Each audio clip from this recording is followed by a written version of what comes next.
Hey guys, welcome back to the channel. Happy Sunday to you guys. Thank you for joining back to watch the video. So some more interesting updates for this video. And let me start with the Super Falcons. And of course, they've now completed the 22-man squad right now in camp. So as we speak, Oluwatosin, Demehin and Chinonyelum Macleans have both joined the girls in the camp to complete the squad, 22 players. And Randy Wardrum obviously is going to be very happy with this latest development because this presents him the chance to work with the full squad ahead of the next week next week friendly, against Canada on Wednesday. So this is a major boost for our Nigerian Super Falcons. Of course, they've been gelling really well in terms of training and communication with each other and the bond that they've shared so far. I will definitely attach the short clip at the end of this video after I've talked about the most important issues in this update. Moving on into the NFF search for the next coach of Nigerian Spikers, let me let you know that the former coach of the English Tree Lion has now expressed his interest in handling the Nigerian Spikers. Stephen McLaren has now indicated interest in handling the Nigerian Super Eagles as the federation continues to look for the right manager to take up that role. And McLaren obviously has a wealth of experience coaching, at top level, especially in the EPL. One time was the assistant coach of Manchester United under Sir Alex Ferguson, but he also coached England in 2006. But he was fired 1 year afterwards because he failed to qualify for the 2008 Euros. But again, he also had some spells in outside of the UK. McLaren's most notable time coaching, in club football, obviously comes from his time in FC20 back in 2010 when he won the league with the club. But aside from that, he also had some spells in Nottingham Forest, Derby County, Newcastle, Queen's Park Rangers, and a number of English Premier League club sides. But he didn't really, win something important with these clubs. But again, this man has also been with Eric Ten Hag since his employment in Manchester United, working as a backroom member of the coaching staff. But NFF continues to search intensively for the next head coach, especially with the fact that CAF has now released the schedule for the 2025 African Cup of Nations qualifiers game that's going to start from September, and they've now fixed the date for that one. So the first game that we're going to have will be on the 2nd of September. Against Benin. And then on the 10th, we also have another game against Rwanda. It points to the fact that we need a coach and we need it quickly, because this team is going to need a lot of preparation before we start playing these games, in September.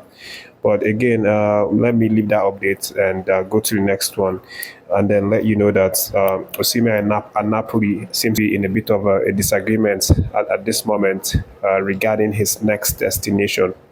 You know that, of course, it's been ongoing for a while now. Osimhen wants a new challenge, preferably in the EPL. Napoli also wants to cash in on him. But there's been a bit of a disagreement right now because the only club that's showing some real interest in buying Osimhen seems to be a club from the Saudi Arabia Pro League. Of course, they are the only ones that have shown willingness to meet the release clause of Victor Osimhen. But here's the deal. Napoli are willing to sell Osimhen to this club in Saudi Arabia. But Osimhen, on the other hand, doesn't want to go to Saudi Arabia despite the huge money that he has been promised if he signs the deal. The young man wants to continue pushing in Europe, top flight, preferably where he's going to play Champions League football. He said it before, he wants an EPL move. But Osimhen is apparently still open to play maybe in France, provided the club side is a club side that's playing in the Champions League, so this has been the major disagreement between Osimhen and the club. They want to sell him to Saudi Arabia because Saudi Arabia are willing to match the transfer this transfer budget. But Osimhen doesn't want to go because he doesn't feel that's the best move for his career. Osimhen wants Napoli to help him get a club that's going to play in the Champions League and a club that's within Europe's top league. That's what he wants. Of course, I mentioned that before. the player also has the right to turn down move if it's a move that doesn't favor him, because it's not just about the club, it's also about the player's interests. Both parties will have to agree before a move is going to be made and agreed upon.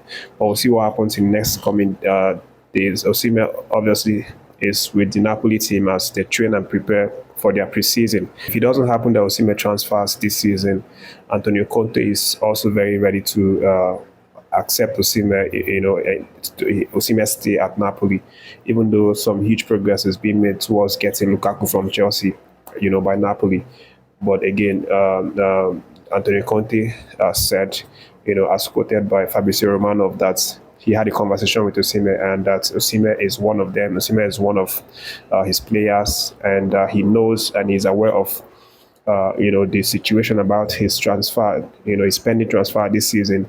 But Conte is maintaining that Osimhen is still one of them, and if it doesn't work out, he's still, opening his arm for him to be integrated into the team. But on to the next gist, let me let you know that Bright Oseyi-Samuel continues to improve. New coach of the Fenerbahce side, Coach Jose Mourinho, as they continue their preseason. Mourinho has no doubt been impressed so far by our Nigerian fullback for his performances. But again, it's worthy to mention that Fenerbahce have still not given him a new contract. Of course, his contract ends next season in the summer.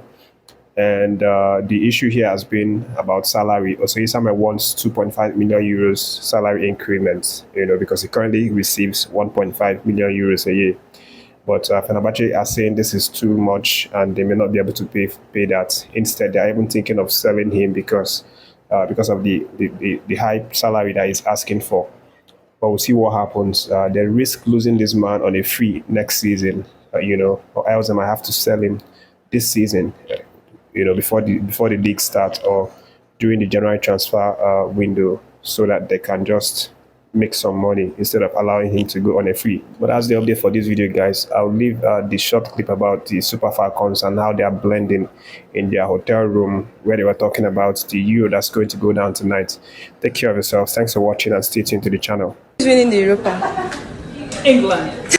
Okay. Who's winning the Europa? Europa and Spain are in the morning. Asia. Who's winning the Europa? England. Okay. Hi, Cal. Who do you think is going to win the Europa? England? Okay. Agbabola. Who is winning the Europa final? Who do you think? Yeah. España. I was Spanish. España. Monday. Who is winning the Europa? My second country. Hi. I'm the Spanish girl. She wants England. Don't mind that. Yeah. But I think Saka will score today. I think Saka will score today. She's in Spain. Yeah, so she doesn't want to No. You go back to your club. All right. Español. Has anyone said it? I think Spain's gonna win. Spain. Esther, who do you think is winning the Europa? Maybe England. England. One Spain, one England. 20. Who is winning? England. Nicole. Spain. Wow. Joe, who is winning the Europa? Sorry, it's not coming. It's not coming home. It's not. It's not coming. Jimmy, who is going to win the Europa? Yeah.